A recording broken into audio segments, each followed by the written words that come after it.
하박국서 3장 17절에서 18절까지의 말씀을 우리 다 같이 봉독하겠습니다.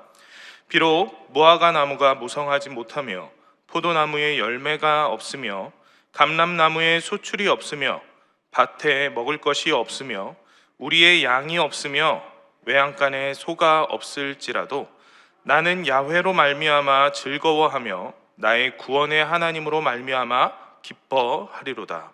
아멘. 이 현 시대를 살아가는 그리스도인들은 때때로 우리가 살아가는 우리의 이 현실의 삶 속에서 믿음으로 인한 그 좋은 보상, 그 결과물들이 나타나기를 소망할 때들이 많이 있습니다. 당연한 것이죠. 우리가 믿는 하나님이 온 우주를 창조하시고 지금도 살아계셔서 이 세상을 통치하시고 주관하시는 능력의 하나님이시라면 그의 백성들의 삶을 더 나은 삶으로, 보다 좋은 삶으로 만들어 가실 수 있는, 충분히 도와주실 수 있는 분이시라는 사실을 우리가 잘 알고 있기 때문이죠.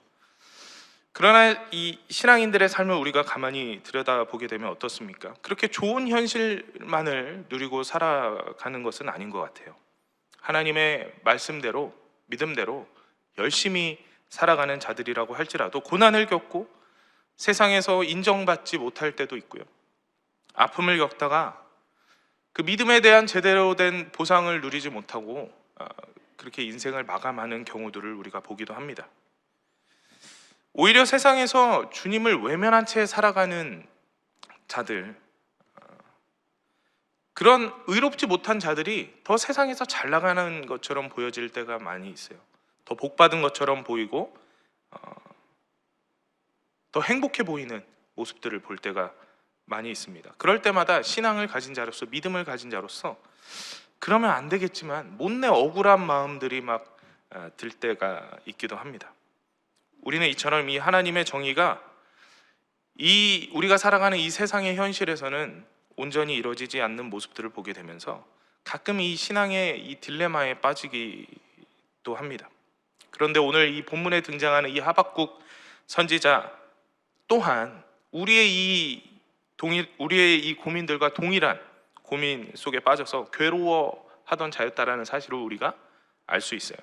하나님의 정의가 제대로 펼쳐지지 않는 세상을 바라보면서 그 역시 하나님께 불만을 갖고 원망 섞인 질문과 물음을 했던 자라는 사실입니다.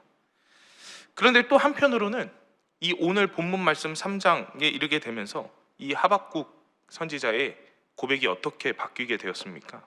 오직 야훼 하나님으로 말미암아 기뻐하고 즐거워하고 살아가는 모습을 볼 수가 있죠.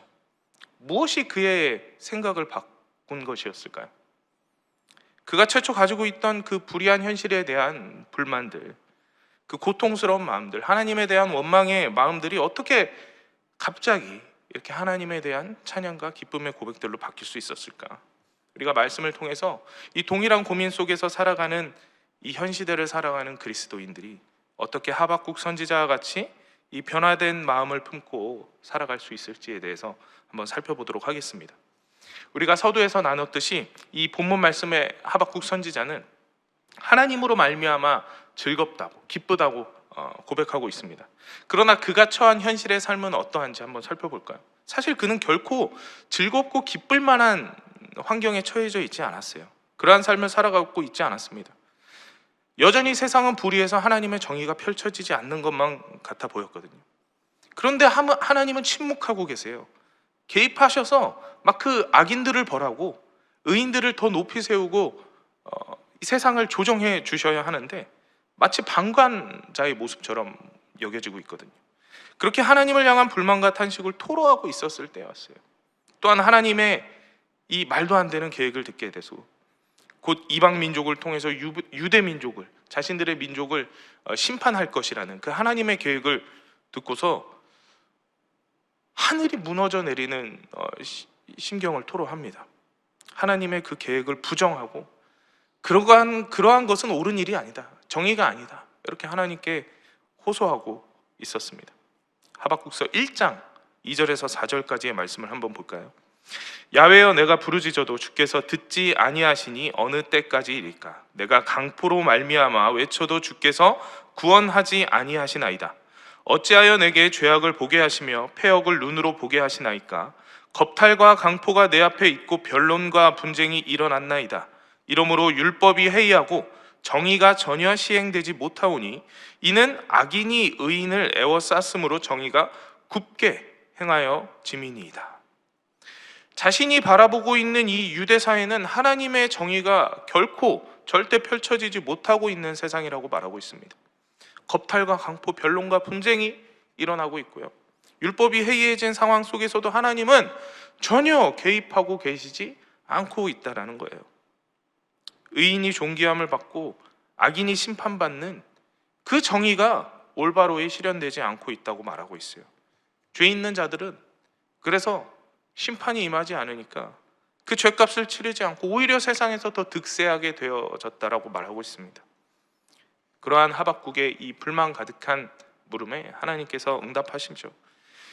이미 그 죄들을 다 보고 있었고 정의를 세우는 일을 계획하고 준비하고 이미 시행하고 계시다라는 말씀을 하십니다. 그런데 이 하나님의 계획을 듣고 나니 하박국 선지자가 더 이해할 수 없고 더 화가 났어요. 하박국서 1장 6절 말씀입니다. 보라, 내가 사납고 성급한 백성 곧 땅이 넓은 곳으로 다니며 자기의 소유가 아닌 거처들을 점령하는 갈대아 사람을 일으켰나니, 이게 하나님의 계획이셨거든요. 바로 이방인인 이 갈대아 사람들을 통해서 유대 민족을 벌하시기로, 심판하시기로 작정하신 거예요. 여기서 갈대아 사람이라 하면 갈대아 지역을 살아가는 사람들을 말하기도 하지만, 지칭하기도 하지만 이 당시 유대 민족들에게 있어서는 이미 북이스라엘 왕국을 멸망시켰던 그 바벨론인들을 표현할 때 사용되었던 말입니다. 그 바벨론인들은 자신들이 가진 이 군사적인 힘만을 믿고서 당시 전 세계라 여겨지는 그 고대 근동의 많은 나라들을 침략하고 강탈하고 살인하고 그런 죄를 저지르며 살아갔던 죄인들이었습니다. 그런데 하나님께서 그들을 높이 세우셔서 이 유대 민족을 벌하신다라는 것이 하나님의 정의의 계획이었다라는 거예요. 이렇게 정의를 실현한 하나님의 계획에 대해서 하박국이 반응을 하죠. 어떻게 반응합니까? 하박국서 1장 13절과 17절의 말씀입니다. 주께서는 눈이 정결하심으로 악을 참아 보지 못하시며 패역을 참아 보지 못하시거늘 어찌하여 거짓된 자들을 방관하시며 악인이 자기보다 의로운 사람을 삼키는데도 잠잠하시나이까? 그가 그물을 떨고는 계속하여 여러 나라를 무자비하게 멸망시키는 것이 옳으니까. 어떻습니까? 하나님한테 따지고 있죠. 하박국 입장에서는 이해할 수가 없었던 거예요. 하나님을 알지 못하는 저 패역한 백성들이 하나님을 믿고 섬기는 하나님의 백성들을 벌한다라는 게 이해할 수 없는 일이었던 거예요. 의인들의 잘못을 벌하기 위해서 죄인들을 세워서 그 심판을 이행하시려고 하신다는 것을 받아들일 수 없었던 것입니다. 하박국 입장에서는 그 바벨론인들의 죄는 자신들이 지은 실수, 자신들이 저지른 그 죄에 비해서 비교할 수조차 없는 큰 죄악이었거든요. 그런데 그들을 오히려 벌하셔야 마땅한데 그들을 벌하시기는커녕 그들을 세상 가운데도 높이 세우셔서 하나님의 백성들인 자신들을 벌하신다라니 도저히 받아들일 수가 없었던 것이죠. 못마땅할 수밖에 없었던 것입니다. 그렇다면 차라리 하나님 백성 안 하고 말지. 하나님 앞에 더 많은 죄를 짓고 살아가는 자들을 세상 가운데서 높이 세우시고 하나님 말씀대로 살아가려고 하지만 때론 실수하고 넘어지고 죄를 짓지만 그래도 변함없이 하나님의 백성들인 자신들을 세상에서 이렇게 비참한 꼴을 당하게 하시다니, 이러면 하나님의 백성 안 하고 말지. 그렇게 정의롭지 못한 하나님의 계획, 하박국 선지자의 입장입니다. 그렇게 정의롭지 못한 하나님의 계획을 듣게 되었을 때 이 하박국 심정이 어땠을까요? 곧 자신의 나라가 멸망할 거래요. 저 갈대아 사람들에 의해서. 어땠을까요? 근심하고 괴로웠을 것입니다. 하나님에 대한 원망과 불만과 불평이 막 극에 달했을 것입니다. 자신의 백성들을 지켜주지도 못하는 신, 그 하나님을 누가 믿고 살아갈 수가 있겠어요? 그동안 그토록 우리를 지켜주고 책임져주고 세상 가운데 높이 세워줄 것이라고 믿었던, 그렇게 열심히 섬겼던 하나님한테 뒤통수 맞는 느낌이었어요. 얼마나 억울하고 후회되었을까요? 그런데 오늘 본문, 우리가 함께 읽었던 본문의 말씀 3장 17절 18절에 무엇이라고 기록되어 있나? 우리 다시 한번 볼까요? 하박국서 3장 17절 18절 말씀입니다. 비록 무화과 나무가 무성하지 못하며 포도나무에 열매가 없으며 감람나무에 소출이 없으며 밭에 먹을 것이 없으며 우리의 양이 없으며 외양간에 소가 없을지라도 나는 야훼로 말미암아 즐거워하며 나의 구원의 하나님으로 말미암아 기뻐하리로다. 그렇게 민족의 아픔과 슬픔을 품고 정의롭지 못한 하나님을 원망하던 이 하박국이 갑자기 즐거워하며 기뻐하며 다른 거 다 없어도 됩니다. 나는 하나님으로 말미암아 기뻐할 수 있습니다. 이렇게 고백하고 있게 된 것입니다. 어떻게 된 것일까요? 그 1장과 3장 그 사이에 도대체 무슨 일이 있었던 것일까요? 무엇이 그의 근심의 고통들을 덜어내고 그 안에 기쁨 가득 채울 수 있었던 것일까요? 우리도 이 비결을 알아야 하박국과 같은 고민에 빠져 살아갈 때 하박국과 같이 이 없는 현실, 없는 중에도 기뻐하며 살아갈 수 있는 자들이 될 수 있지 않을까요? 첫째로 이 하박국 선지자가 불의와 불만 속에서도 그 없는 현실 속에서도 하나님께 감사하며 기뻐할 수 있었던 이유는 심판의 진정한 결말을 깨닫게 되었기 때문입니다. 하나님이 계획하신 그 심판의 진정한 끝을 이해하게 되었기 때문이에요. 하박국의 이 불만 가득한 물음에 하나님께서 응답하십니다. 2장 전체를 통해서 설명하고 계신데 하나님의 이 메시지의 내용이 무엇이냐면 반드시 정의가 세워진다는 것이었어요. 모든 악인들은 하나님께서 계획하신 때에 가장 적절한 그때에 반드시 심판받게 된다는 사실이에요. 이 말씀 속에 드러난 이 명백한 죄인 중에 죄인들인 바벨론 또한 지금 당장은 마치 정의의 도구처럼 보여지며 하나님께 쓰임받아 유대민족을 벌하는 데 쓰이겠지만 이들 역시 결국에는 하나님의 정의의 심판대 앞에 서게 될 것이고 그들이 행한 모든 죄악들로 인해서 심판받게 될 것이라 말씀하고 계시는 거예요. 하나님께서 실행해 나가실 정의의 진정한 결과는 지금 당장 눈에 보이는 현실이 아니었다는 거예요. 지금 당장은 유대민족이 멸망하고 그들의 민족이 바벨론인들의 칼과창에 짓밟히는 것이지만 그것이 진정한 하나님의 계획의 끝이 결과가 아니었다는 사실입니다. 잠시 하나님께서는 이 악인들의 손을 빌려 이 유대민족을 벌하고 있으시지만 그것이 끝이 아니라는 거예요. 유대민족을 보다 하나님의 백성답게 성장시키기 위해 다시 만들어 나가는 것이 진정한 하나님의 정의를 세우는 계획의 목적이었다라는 것입니다. 다시 말해서 지금 당장 보여지는 이 유대민족의 멸망, 그것이 결말이 아니라 하나의 과정이라는 것입니다. 하박국 선지자가 그것을 깨닫게 된 거예요. 그 심판 너머의 영원한 구원의 은혜를 바라볼 수 있게 되자 이 하박국 선지자는 비로소 감사하며 기뻐할 수가 있었던 것입니다. 우리도 우리들의 모습을 가만히 들여다보면 그렇습니다. 우리가 하나님을 원망하게 되는 이유들이 하나님의 이 완벽한 계획들을 우리가 제대로 이해하지 못해서일 때가 많습니다. 내게 처한 지금의 이 고난들이, 내게 닥친 이 현실의 불공정함들이 내 삶에 나타난 어떤 결과물들이라고만 생각하기 때문에 시험에 들기도 하고 하나님을 원망하게 되기도 하는 것입니다. 그것이 결과가 아닌 하나의 과정일 뿐이며 그 과정을 통해서 하나님께서 더 은혜로운 결과물들을 예비하셨고 우리를 성장시켜서 우리와 더욱더 함께하기 원하시는 것이 하나님의 목적이라는 사실을 우리가 깨달아야 한다는 것입니다. 그것이 진정한 하나님의 계획이고 하나님의 백성들만을 위해서만 예비하신 구원의 계획이라는 것이죠. 결국 그 마지막 순간에 우리에게 영원한 생명, 천국의 삶이 임할 것을 알게 된 자들, 그 비밀을 알게 된 자들은 이 불공정한 세상에, 이 불의한 세상에 목숨 걸지 않을 수 있는 것입니다. 이 제한적이고 죄 많은 세상에서 그 무언가의 보상을 바라며 아둥바둥 살아가지 않을 수 있는 것이죠. 사랑하는 여러분, 우리는 하나님께서 정해놓으신 그 계획의 결과들을 이미 다 알고 있는 자들입니다. 그 비밀을 아는 자들이기 때문에 이 불의한 세상 속에서도, 하나님의 정의가 펼쳐지지 않는 이 세상 속에서도 억울하고 원망 가득한 순간이 다가올지라도 우리는 하박국 선지자처럼 즐거워하며 기뻐할 수 있는 것입니다.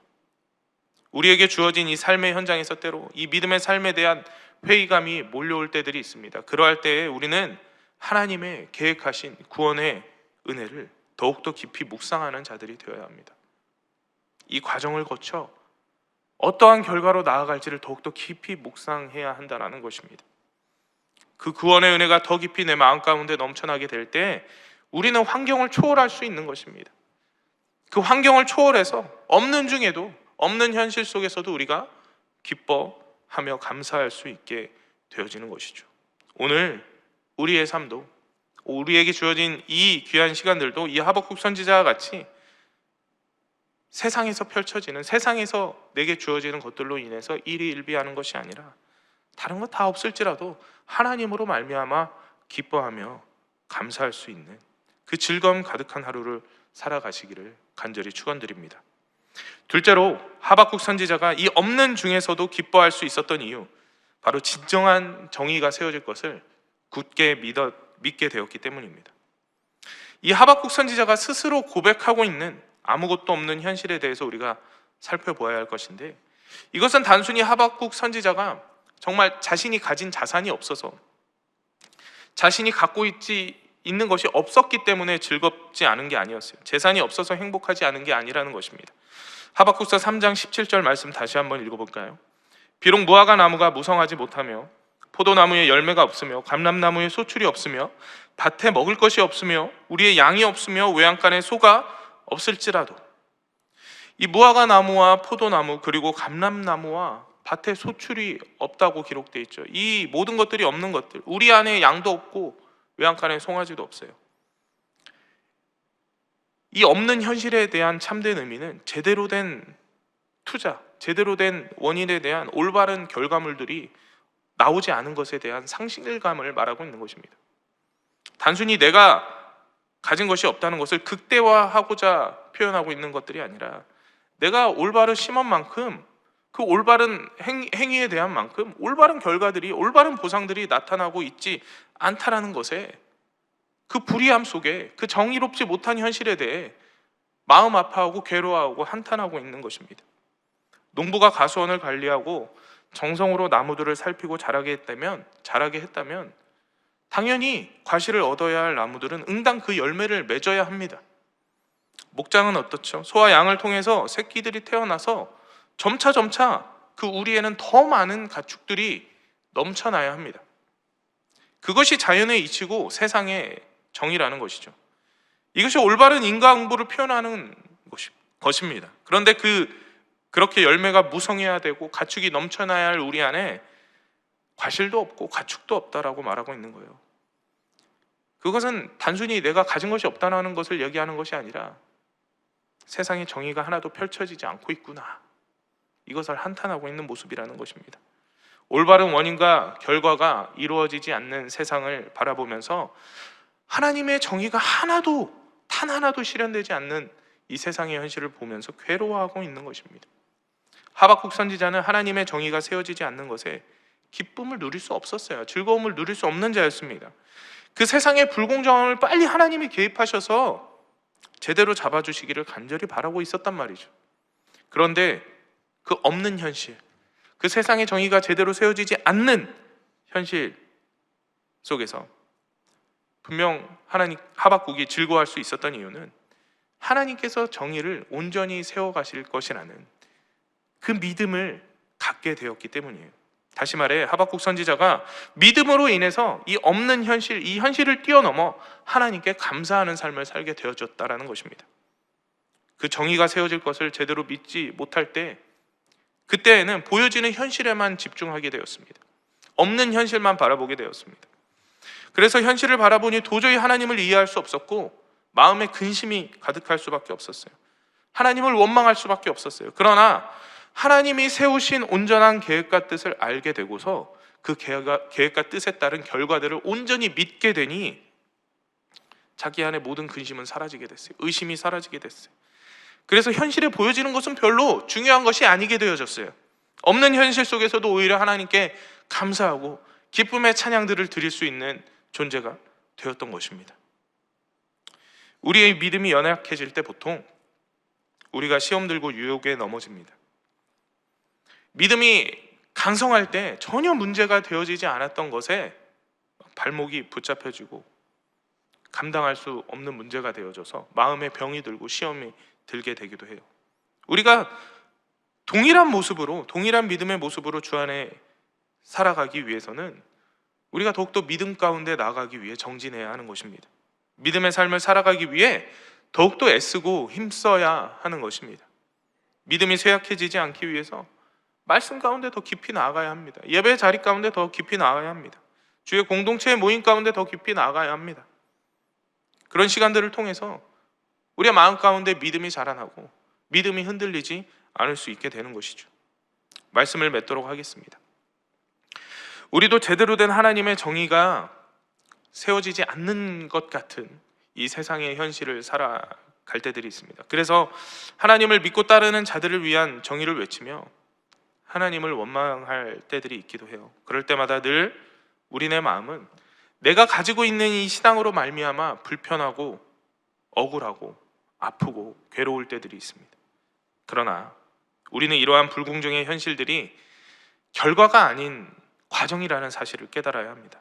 진정한 결말은 지금 이 세상에서, 이 지극히 개인적이고 영원하지 않은 세상에서 결산되어지는 것이 아니라 모든 것이 완전한 나라, 모든 것이 완벽한 그 천국에서 결산되어진다라는 사실을 깨달아야 합니다.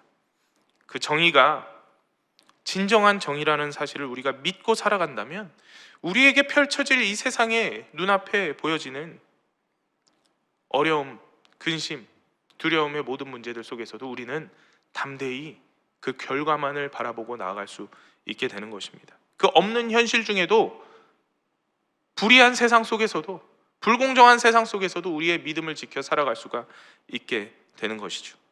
믿음으로 인한 노력과 헌신이 제대로 보상되어지지 않는 것 같은 이 현실의 삶 속에서 그 세상의 보상을 바라는 자들이 되는 것이 아니라 그러한 것들이 다 없다 할지라도, 없는 중에라도 이 하박국 선지자와 같이 오직 하나님으로만 말미암아 기뻐하며 감사할 수 있는 삶을 살아가는 자들 다 되시기를 간절히 축원드립니다.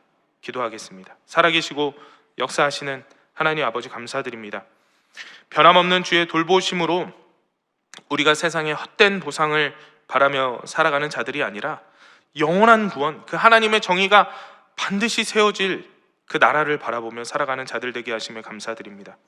우리가 연약해서 때때로 세상에 집중하며 세상이 주는 보상에만 마음을 빼앗길 때에도 우리가 하나님이 세우실 올바른 정의와 그 구원의 은혜를 간절히 믿는 자들 되게 하여 주시고, 그 믿음으로 말미암아 우리에게 주어진 현실의 삶을 뛰어넘어 하나님을 더욱더 찬양하며 높여 외치는 자들 되게 하여 주시옵소서. 오늘 말씀 가운데, 예배 가운데 나오며 귀한 예물 드리는 손길들이 있습니다. 주님 그 손길 축복하셔서 물질들 드리는 곳에 우리의 마음들이 가득 담겨 주님께 드릴 수 있도록 인도하여 주시고, 나의 것을 포기하고 희생하는 것입니다. 주님께서 그 마음을 보시고 하나님의 마음에 합한 자로 더욱더 성장시켜 주시옵소서. 더 많은 것을 세상 가운데 베풀고 나눔에 부족함 없는 자녀들 되어질 수 있도록 인도하여 주시옵소서. 이 자리에 나와 간절한 기도의 제목을 품고 기도하는 모든 입술의 고백들 주님 들으시고 응답하여 주시옵소서. 오늘 우리의 삶에도 하나님의 동행하심이 넘쳐나는 귀한 하루 되기 원합니다. 주님 함께하여 주시옵소서. 감사드리며 이 모든 말씀 예수 그리스도의 이름으로 기도드립니다. 아멘. 하늘에 계신 우리 아버지여, 이름이 거룩히 여김을 받으시오며 나라가 임하시오며 뜻이 하늘에서 이루어진 것 같이 땅에서도 이루어지이다. 오늘 우리에게 일용할 양식을 주시옵고, 우리가 우리에게 죄 지은 자를 사하여 준 것 같이 우리 죄를 사하여 주시옵고, 우리를 시험에 들게 하지 마시옵고 다만 악에서 구하시옵소서. 나라와 권세와 영광이 아버지께 영원히 쌓옵나이다. 아멘. 우리 주님께 영광의 박수 올려드리겠습니다. 할렐루야. 우리 이 시간에 함께 기도하는 시간입니다. 우리 나라와 민족을 위해서 우리 여의도 순복음교회 이영훈 대표 총회장님의 목회 사역들을 위해서 그리고 여의도 순복음 분당교회의 부흥과 우리 황선욱 담임 목사님의 건강과 사역을 위해서 각자 가지고 나온 기도 제목과 또 개인의 성령 충만을 위해서 말씀을 기억하시면서 이 시간 우리 다 같이 주여 삼창하시고 통성으로 기도하시겠습니다. 주여 주여 주여